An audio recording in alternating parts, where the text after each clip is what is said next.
welcome to Unprofessional Engineering. My name is James. And you get Luke. Luke, we're cracking the code on one of the greatest, if not the best kept secret ever. How Coke is made. Coca-Cola. Coca-Cola. Okay. Oh, Coca-Cola. Okay. Yes. I thought the greatest secret was Santa Claus's locale, like North Pole location. That is up GPS there. coordinates. But you know what? Santa Claus does tie into this topic, interestingly enough. He does. That's why I said it. You see what I'm doing here? I'm setting this up for later. You really are just teeing things up for us. I appreciate that about you. Before we get started, James. Oh, goodness. Pepsi or Coke? Diet Coke.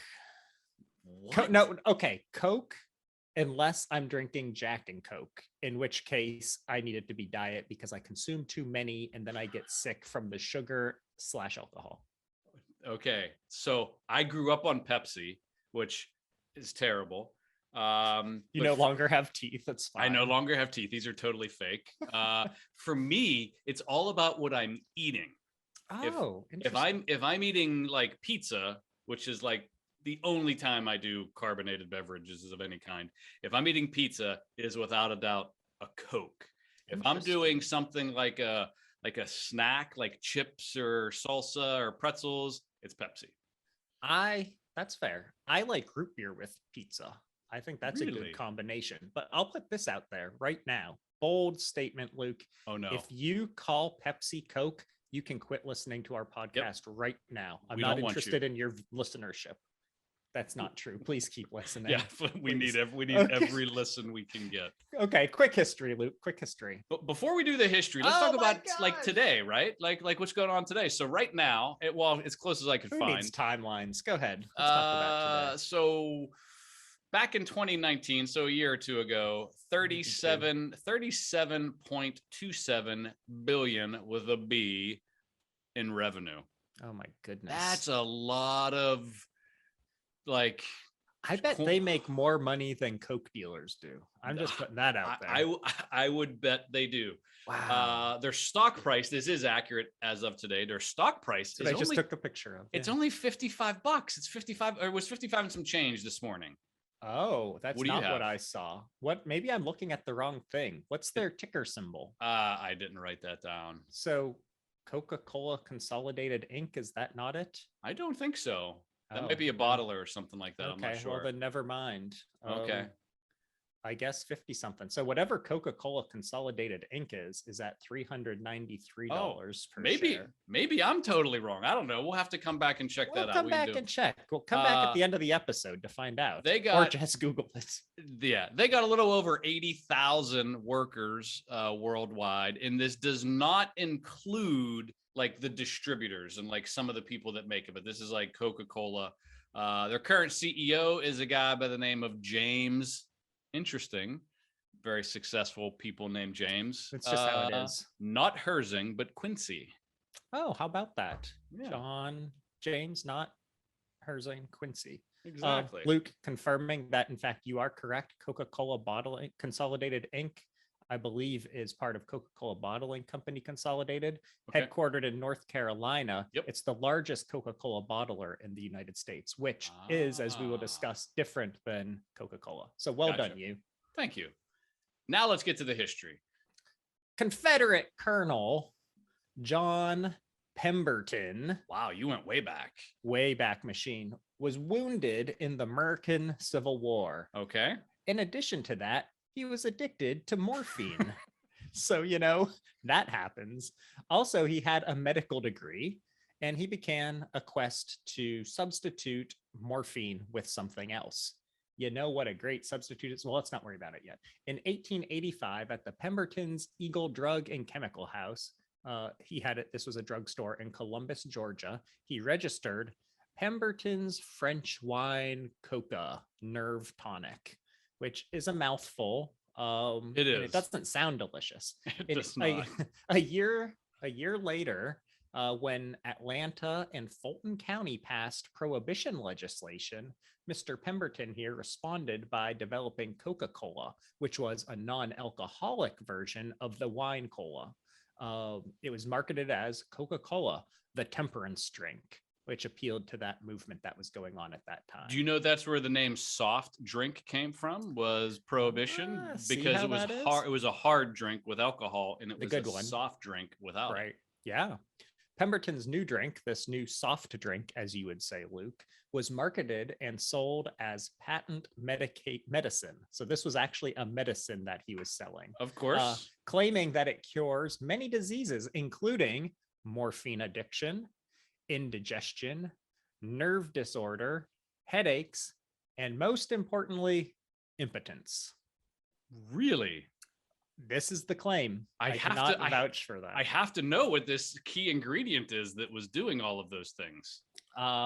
Well, as you may or may not know, Luke, there were two key ingredients when Coca-Cola launched, and those were caffeine and makes total sense. Cocaine. So it does Oh. make sense why maybe it would help with that old morphine addiction, right?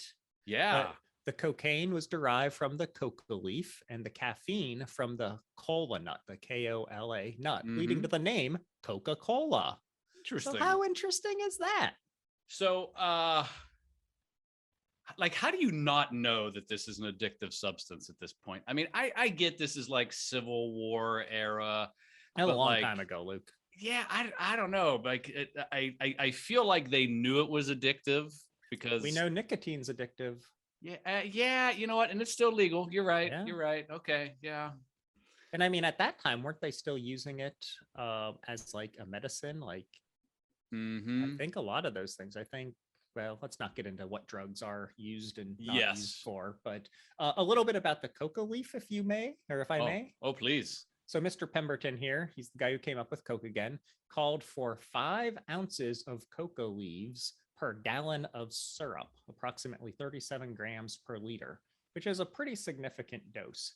I'll get into that a little bit more here. Coca-Cola once contained an estimated 9 milligrams of cocaine per glass.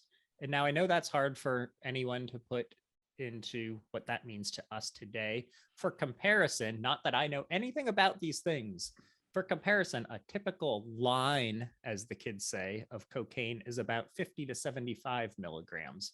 I mean, some people might do rails, some people might do a lot, but a typical line would be maybe about 50 milligrams. So we're talking 20% of a line was in one single Coke. So if you're like me, you drink a few Cokes, right? You drink like 3 or 4 Cokes, you're high as a kite. Yeah, man. So that's a thing. Don't do drugs, kids. Don't do drugs.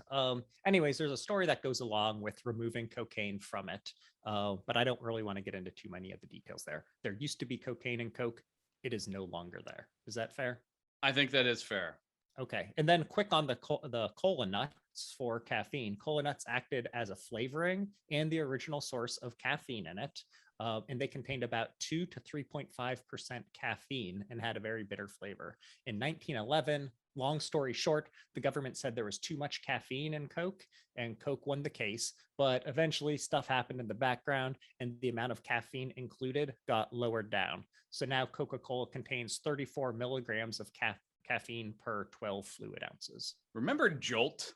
Oh my goodness, yes. It had like double the caffeine or some obscene number, triple the caffeine. And people just shaking, drinking that stuff. And it tasted terrible. Sorry, Jolt. It was absolutely horrible. This episode brought to you by Jolt. No. Okay, so tell me, Luke, where do you want to go next with this? So I have just a little more history just to kind of get us up to where we're at right now. Yeah. So in 1982, the company was like, hey, everybody's kind of getting healthy, low fat, low sugar. They're trying to figure out like how to come up with something that people will still consume mass amounts of Coca-Cola, but they don't want the sugar. So they came out with Diet Coke. It was originally named Diet Coca-Cola, and they shortened it to Diet Coke. And they did this to address the market share decline because, again, people were, dealing with, health issues and trying to be healthier. The 80s was all about like low sugar, low fat. That was like, if you remember, and big hair. what was the name of the cookies that were like low fat cookies? Oh my goodness. I'll think of it. I don't eat low-fat cookies. In 1985, this is probably the biggest thing that ever happened. I don't know if you have more detail on this. We go over. In 1985, they were like, you know what? We did some testing and we're going to change your recipe that's over 100 years old and make Coke taste differently. People absolutely lost their minds. It was called New Coke. And it was just absolutely disastrous. And they actually went back to the original formula. It was less than a year, I think, that they were producing the original cocaine free. Yeah, formula. It was. Yeah. And then they called it Coca-Cola Classic. Oh, yes. I feel like that was a giant marketing scheme. Some genius back in 85 was like, here's what we do. We make a big fuss. We change the recipe. We make it taste like rubbish. I remember the taste of New Coke. I don't know if you remember the taste of it. I was like three. So no. It was terrible. It was, I forget how young you are. Yeah. It was terrible. The classic Coke was definitely the way to go. And yeah, it was, 85 was the year. Bad times for Coke. Or very good, depending on who is looking at it. Anything else in the history you wanted to catch up on? I think that gets us kind of up to date. And there's all kinds of other things they've made. They have Coke Zero and all these other things that are happening right now. But generally speaking, that brings us up to date. Okay, well, before we get into the exact formula of how you could replicate Coke at home with absolutely no difference in taste and all that stuff, let's take a break for a word from our sponsor. The Coca-Cola Company.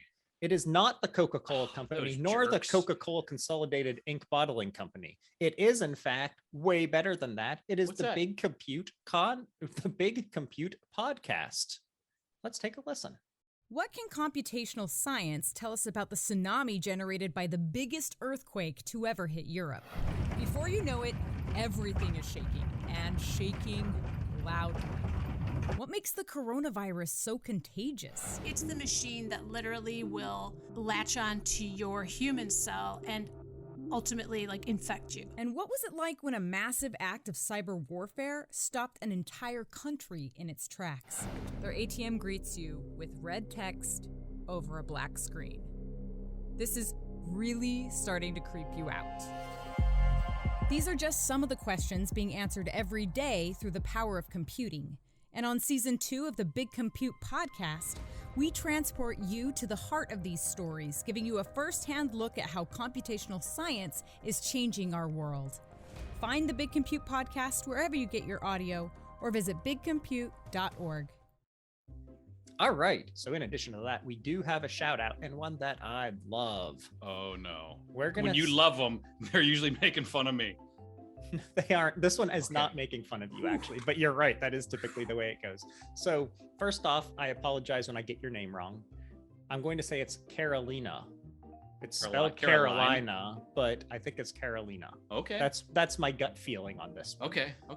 An energy engineer loves the podcast. So, already starting out good, right? All right. My dad and he's an electronic engineer, listen, and you guys make our road trips 20 times better.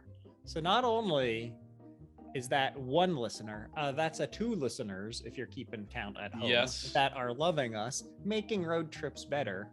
P.S. None of your episodes are boring. Y'all make it exciting. So, really making me feel good here, Luke. James, it never gets old, people telling us how awesome we are. It really does not get old at all. You're right. Added a second email. P.S. I'm a former Penn Stater. Woo. Boom. Go Mud Ducks, right? No, Nittany Lions. Come on, show some respect. It's some kind of cat, right? It is some kind of cat, yeah. Okay. Oh, goodness. So I love hearing that. So thank you for writing in. I appreciate the kind words. Always good to hear from a fellow Penn Stater. If any of you other Penn Staters out there want to write in and say hello, or any of you other less welcome people, go ahead and email us at unprofessionalengineering@gmail.com. And don't forget to subscribe, like, share. We love hearing the reviews. And as always, you can tell your smart devices to play the Unprofessional Engineering Podcast. Sure can. All right, Luke, where do you want to go from here? Oh, so let's see. We could go to ingredients. We could go to bottling. We could go how it's made. I mean, you tell me. Let's do ingredients. Okay. So fun fact about the ingredients, and I don't know how real this is because it seems like impossible, but here's a fun fact. the original recipe for original, because the new Coke recipe, Original. they gave it to everybody. They're like, yeah, this stuff's rubbish. Let's give it away. But Please go make a business around the this. original Coke recipe supposedly is in a safe somewhere, and only 2 people in the world know the recipe. Like, so I find that hard to believe. I feel like this is one of those kind of old wives' tales, those myths they tell you about things like that. But it does seem like pretty well guarded. Like, lots of stuff I read said that like nobody knows the natural ingredients on the label. I believe that it's a well-kept secret. I don't know if I believe that only 2 people in the world know it, especially because people retire, so maybe Yeah. someone who was the original 2 still alive. I bet it's a very small number of people. But I Yeah. bet the marketing genius who came up with let's make crappy tasting Coke and then revert back to classic might have come up with the let's put this in a vault to get some foot Mhm. traffic going on to build up awareness and stuff. So you might be onto something there. Yeah. So unfortunately, James, I do not have the natural ingredient list. Apparently, it's a mix of natural herbs and vegetables and fruits, and it's all natural stuff. So It's a secret because it's still cocaine. It's exactly. Everybody's high as a kite.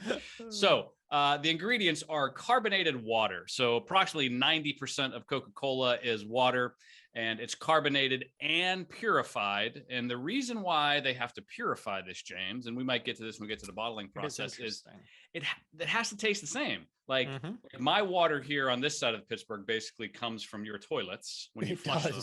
Yes. So my water here tastes terrible. Whenever you live in really fancy neighborhoods like you have pure, fresh, clean water. But these bottling facilities are all over the world. They might have well water. They might have good water, bad water, spring water. So they have to crazy clean this water, purify it, do all this nano ionization stuff. So that the water has like zero taste and is perfectly pure. Then they carbonate it. Then they add sugar. Interestingly, in the United States, we don't get sugar. It's so interesting. How mad does that make me? Very, because it tastes better with natural sugar. Yeah. Or so my wife says. Yeah. What we get, and you can get it every now and then. You can get like they do special edition Cokes every now and then. But by default, in the US, we get high fructose corn syrup. And why is that, Luke? I heard that there is a lot of corn subsidies that are happening, and it's crazy cheap compared to sugar because we don't grow sugar in the United States. We grow Sugar's corn. so hard to get here. Oh, it's impossible. Has nothing to do with you're making way more money with corn syrup. Heck yeah. Oh my goodness. So we get high fructose corn syrup here. Then they add caramel coloring and phosphoric acid. So this is that tart taste that you kind of get at the beginning of it that kind of burns the throat a little bit when you it's so good when you first start drinking it tonight. I think I am too. And then they add caffeine, and this adds a lot of that bitterness that kind of happens there that kind of balances out. And then the essential ingredient, the secret formula, the syrup that is the other 10% of all of this stuff, is natural flavors. And that's all they tell you. That is all they say. I feel like as a consumer, like I don't know what if I'm allergic to one of the natural flavors, and I don't know, like I feel like I should be able to call them up, be like, I'm allergic to XYZ. I need to know if that's in the recipe. You just start reading everything. Is that in there? Is that cinnamon? Is that beets? Is that beets? Gross. Yeah. Typical can of Coca-Cola, 12 fluid ounces or 355 milliliters, contains 38 grams of sugar, which feels like a lot. I feel dirty just saying it. 50 milligrams of sodium, which I love my salt, so that's fine. No fat, fat-free, man. 0 potassium, so no bananas in there. And 140 calories. That's not so bad. That's only like 5 hours on the treadmill. Okay, so first of all, who drinks a 12-ounce can of Coke and that's it? I mean, do they even exist anymore? I don't know. Probably not. McDonald's gives you like 500-gallon containers, right? Oh, goodness. Okay. Yeah, that's all that. So I don't think I have a whole lot else going on in there. So let's get to the bottling. I think you said some stuff on bottling. Oh my goodness. I have so much about the bottling. Not only the stock price for the largest bottling company of Coca-Cola in the United States, but also just the process that it goes through. So really interesting. You think about Coke and they actually use a franchised production model, which is very interesting to me. So how can a stock price of a bottling place be so big? Because Coke itself doesn't actually bottle. What Coke does is it makes its magical syrup and it ships that syrup off to these different locations all around the world that are franchised production facilities. So they distribute all of this syrup all over the world. So the Coke company makes the concentrate, it sells it to the bottlers throughout the world. They hold on to they have these franchises in all the different countries. The bottlers produce the final drink by mixing the syrup with the filtered water that you just talked about, the sweeteners, putting these mixtures together in cans or bottles or glass bottles, and then they send them off to the store. So Coke is really doing very little in this process. Yeah, what are they doing? Yeah. So really, Coke makes the one big thing. That's the beverage concentrate, this magical syrup. It's all good. There are over 900 bottling plants around the world that turn this syrup into the Coke deliciousness that we all know and love. Fun fact about them. The local one here in Western Pennsylvania, I actually know the family. I used to hang out with one of the children, Cameron Coca-Cola. You may have heard that name in the Pittsburgh area. I have not heard that name. Yeah, so Cameron Turner's Dairy? No. Cameron Coca-Cola, I believe their facility is down in Washington, Pennsylvania. I actually knew a couple of the family members back in the day whenever I was going to school that were actually like the grandkids of whoever founded Cameron Coca-Cola. And that's what they did. They would take the syrup and they'd bottle it and ship it all over this general area. Did they like pack Coke for lunch? Like they always had a bottle of Coke with their lunches? I'm sure they did. Yeah, it's funny. I want to take a break for this week's Luke's rant before we get into more of the bottling process. Okay, here's my rant, and James and I were just talking about this, and I was going to try to keep this related to Coke, Pepsi, like that sort of thing, but I feel like I would be doing a disservice to the children that listen to the show. I had a discussion with a family member that didn't go well, and I have this opinion, and I'm going to go out there and say it's an opinion, that passion doesn't pay. And what that means is when you're thinking about your career. So I have a daughter that's turning 15 here in a few days, and she's starting to think about careers and what she wants to do. And there's just jobs that you're never going to make enough money to be financially like stable, and no matter what you do, it's going to be difficult and it's going to be challenging. So this theory of passion doesn't pay means get a job that you know is going to pay the bills. Get a job where you can make, whatever, 80K, 100K, whatever you think you need to kind of be financially, independent and do well. Then whatever you're passionate about, whether it's painting or decorating or woodworking or yoga, do that on the side as a side gig. Do it on the weekends. Volunteer the time, because what's better than taking your passion and giving it away for free to someone else? I mean, take those passions and do it as volunteer time. Because there's a super, super small percentage of people in the world that are passionate about their job and love their job and make really good money. Everybody else, they do a job because it pays well. They're not necessarily happy about it. Maybe you're good at it, but you still are not passionate about it. And wink, wink, I'm not going to say anything about anybody, podcast hosts or anything like that. No, that might fall into that category. But passion doesn't pay, kids. Find a career that's going to pay the bills. If you have something passionate, do it on the side, volunteer it, give it away, and you will be much, much happier. Trust me. I'm with you, Luke. Especially if you're trying to get into podcasts as competition for us. Don't do it. Don't do it. It's passionate. Leave it to us. This is a perfect example of passion. If we relied on this podcast money, other than being millionaires, the rest of our life would suffer. Yeah, you're right. Yeah, absolutely.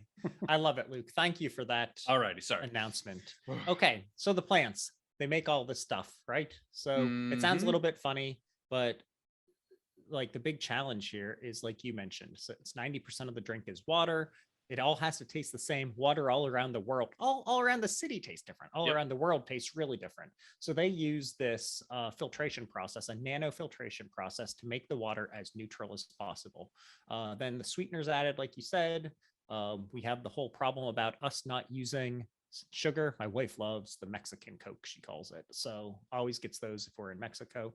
Then they shoot sweetener into this concoction, right? Mhm. They shoot it into a 19,000 liter tank, which is pretty large, with the syrup and water, making it over 50% sweetener. So it's really thick, gross concoction at this point. It's then diluted down 5.5 more times in the bottling line, and then they pump in the CO2 for carbonation, just like you were saying. Like what's it called? Like a what's the device called? Oh, that jet stream thingy. Yeah, That like yeah. What is that called? Like a soda stream. A soda stream. Have a whole bunch of soda stream. I think they're Yeah, actually that's what competitors. it's people just sitting there with soda streams filling it up. Fun fact, Luke. So I told you that it was filling up plastic bottles, aluminum cans, and glass bottles. 50% of Coke is delivered in plastic bottles. So that's kind of interesting. It's also neat that it's a form of polyester, kind of like the stuff in your clothing. Really? Yeah. Question: Fountain Coke Fountain. or No, fountain. Yeah, it's not even like any beverage, No. as long as the carbonation is dialed in correctly. And I've had Yep. some that are bad or they're running out of syrup. Fountain drinks are so much better Oh my goodness. than anything. Like the bubbles are bigger, like the effervescence. I love the wax cups. I love biting the wax off of the wax so cups. good. Everything about them's better. Fun fact too, Shoot. one of those plastic bottles holds over 50 psi of pressure. So if you think about that compared to your tire, my truck 35 psi. This plastic bottle's holding 50. That's crazy Heck town. yeah, and it only takes about 1 billion years to decompose. So Well, that's what makes it even better, just like my tires. Real fast, I'm going to go through the how is the bottle made and bottling process. Okay. So the process of the bottle is super interesting. You should check out a video on it if you haven't done so before. The plastic is made in this tiny little preform, and then you reheat this preform and shoot some air into it, and that turns it into the bottle shape. So quickly, this is done by putting plastic pellets into an injection molding machine, which we've talked about before on the show, and it forms this preform. The preforms are then sent to this robot.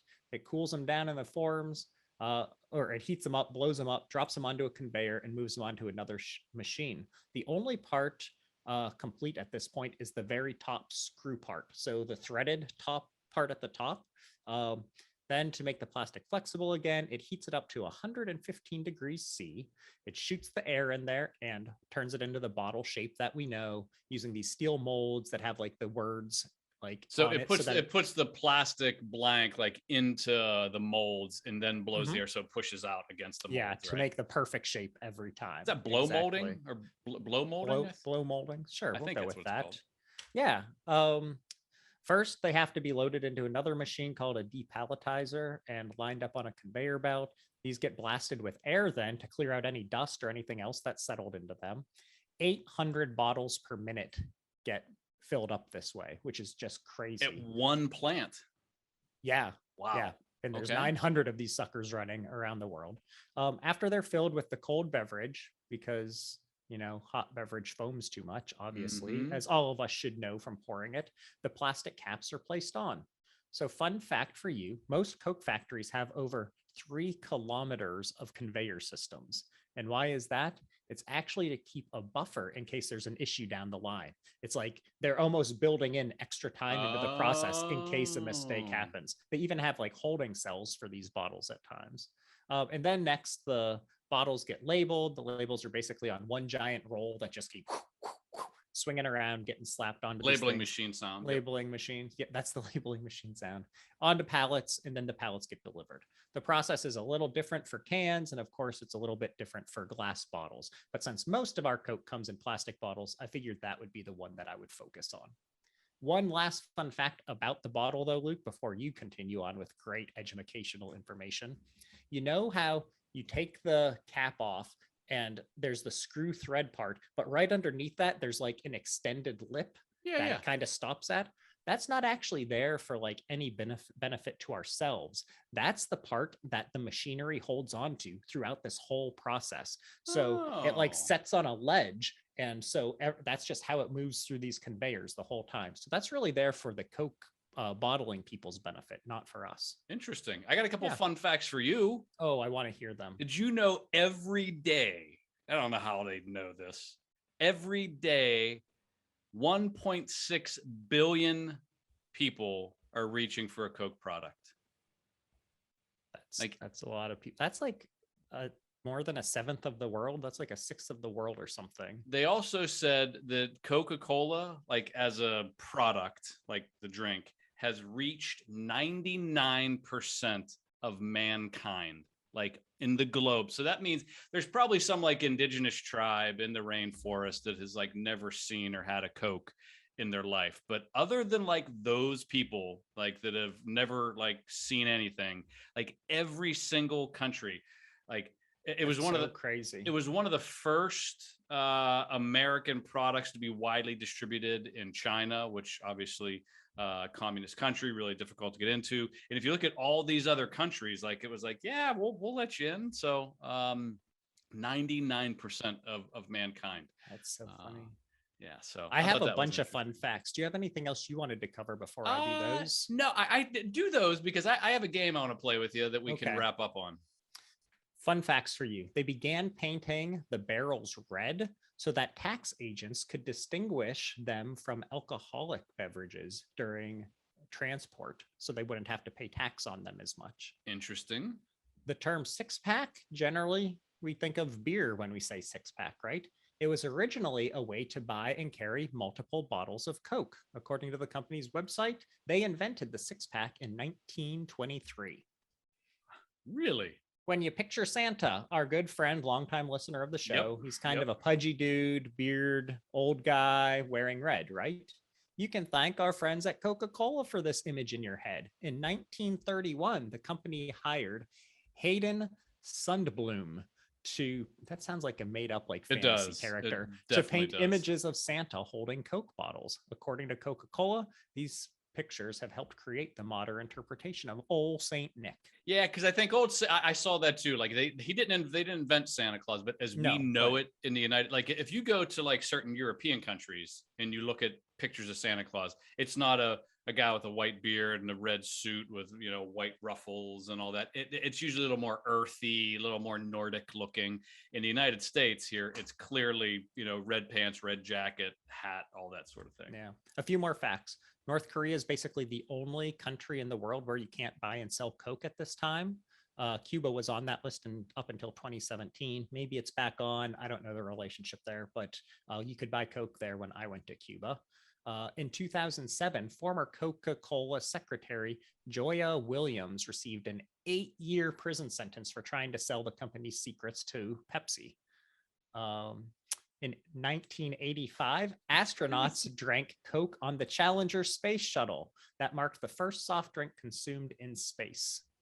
And then one more, and I find this to be the most fascinating fact, Luke. You're talking about how everyone drinks Coke. Mm-hmm. Russian General Gregory Zhukov, thank you, who fought in World War I and World War II, had an extreme weakness for Coke. Not wanting his fellow Russians to see him drinking an American Coke, he personally asked the company for a discreet version, making it white or clear Coke so that he could drink it and not be, criticized by his Russian comrades. Remember Crystal Pepsi? Oh, yeah. Yeah. Did you like that? No. No. Did anybody like that? I don't think so. Okay. All right. Fun game time? Fun game time. So probably the most famous commercial of any brand is what's called the Hilltop Commercial. So this is the commercial where all the hippies in the 70s gathered on the hilltop and they sang the song, "I'd like to buy the world" is the song. You've probably heard it, right? I have. I'd like to buy the world. So what we're going to play, James, you're going to fill in the blanks. I'm going to sing/speak the word, a portion of the words, and you have to fill in the blank whenever I pause. After that, I really would like you to sing it. We are not going to do the whole entire song because it gets repetitive. We're just going to do the first two verses. Okay, I'm focused. So you ready? Yeah. I'd like to buy the world a what? Coca-Cola. No, I'd like to buy the world a Oh. home A home. That was my next guess. and furnish it with Herman Miller Furniture. love, Love grow apple trees and and cherry trees. honeybees Honeybees makes more sense. and Snow White And the seven dwarves. turtle doves. Turtle doves. Okay, the first verse, you're terrible. Okay. This one I'd I'm going li- to do seriously. Yeah, here we go. The second one. I'd like to teach the world to. You can't hear the words in your head? Dude, this came out before me. I'd like to teach the world to love, to pray. Sing, to sing. Oh, sing was in my options. In perfect harmony. Harmony. I'd like to buy the world a. Coke. There you go. Yes. You finally got one. And keep it Cold? company. That's why do you keep a Coke company? Well, it's like keeping the world company. Get it? Oh, Yeah. Okay. You did absolutely terrible on that game. so sorry. I have one more game I'd like to play with you. Okay. So Coca-Cola, if you don't know, they are not only into soft drinks, but they're into hydration and sports drinks, juices, plant-based juices. coffee, teas, you name it. Plant-based so coffees. I'm gonna ask you, is this a Coca-Cola brand or not? Okay. I got You it. ready? Yep. Barks root beer. Yes. Correct. Schweppes ginger Yes. ale. Correct. Let's move over to water and hydration. You Yes. ready? Gatorade. No. Powerade. Yes. Very good. Was that correct on both? Yeah. Yes, you were correct on both. Do you know who owns Gatorade? I don't. Probably Pepsi or Okay. nobody. Vitamin water. Yes. Very good. And the last one in the water and hydration is Topo Chio. This is a Mexican. Oh, for sure. brand. Yeah. That's Okay. big time. It Big does. time Coke. I just Uh, know that one from the research though. Okay. Next one. Fairlife milk. I've never heard of it. I'm going to go with yes. They do. They own a milk company. Simply Orange juice. No. Yes, they do own Simply Orange juice. Alrighty. Coffees. No, that's a boring one. Teas. Do they own Honest Tea? Probably. They do. Do they Yeah. own Lipton? No. They correct. And last one, Gold Peak. Is Lipton a Nestle product? I don't know. I think it is. Gold Peak. That iced tea stuff. Yes. You did very good on do All they but own one. all but one. You did very good on the branch. Does that make up for my song? the terrible? You can't even rhyme.